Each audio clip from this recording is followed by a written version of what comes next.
Assalamualaikum warahmatullahi wabarakatuh. Perkenalkan, nama saya Tia Kurataun dengan NIM 20410305030 dari kelas Psikologi Islam 01. Baik, di sini saya akan menjelaskan tentang perkembangan masa remaja dari umur 13 sampai 21 tahun. Ada beberapa perkembangan. Di sini saya akan menjelaskan yang pertama adalah perkembangan fisik, kemudian yang kedua ada perkembangan emosi, kemudian yang ketiga ada perkembangan kognitif, dan yang terakhir ada perkembangan sosial. Baik, langsung saja di sini saya akan menjelaskan perkembangan yang pertama, yaitu ada perkembangan fisik menurut Santrap tahun 1983 untuk perempuan dan juga laki-laki.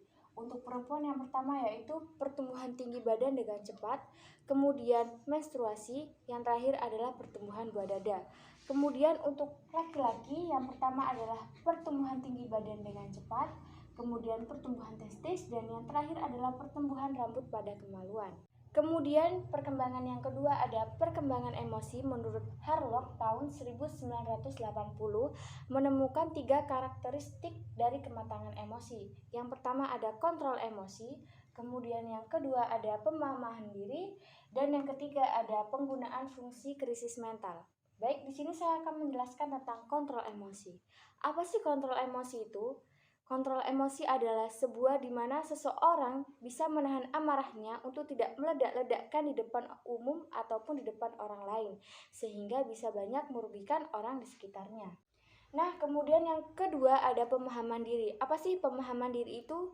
Pemahaman diri adalah reaksi emosional seseorang yang stabil, tidak berubah-ubah moodnya, kemudian mengetahui apa hal-hal yang membuat emosi, serta mengetahui hal-hal yang bisa menurunkan emosi tersebut.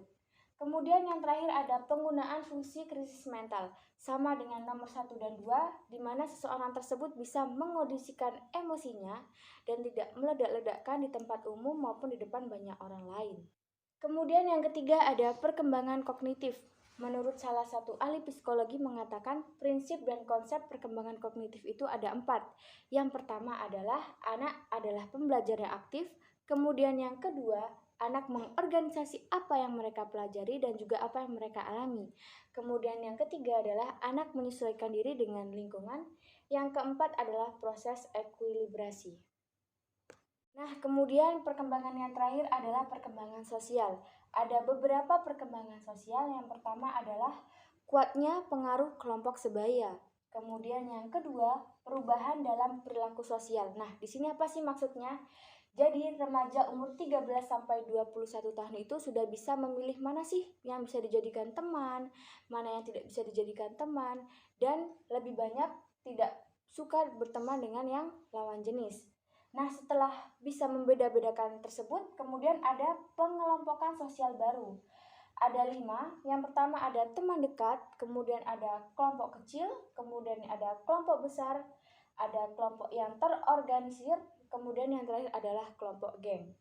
Yang pertama adalah teman dekat. Teman dekat itu yang bagaimana sih? Teman dekat adalah seseorang yang memiliki kemampuan dan juga minat yang sama. Kemudian ada kelompok kecil. Biasanya kelompok kecil itu didapatkan dari teman dekat yang memiliki kemampuan dan juga minat yang sama. Kemudian ada kelompok besar. Kemudian ada kelompok yang terorganisir. Kelompok yang terorganisir adalah kelompok anak muda yang dipimpin oleh orang yang lebih tua. Kemudian yang terakhir adalah kelompok geng. Baik, mungkin cukup sekian presentasi dari saya tentang perkembangan masa remaja dari umur 13 sampai 21 tahun. Semoga bisa bermanfaat bagi kita semua. Kurang lebihnya mohon maaf. Wassalamualaikum warahmatullahi wabarakatuh.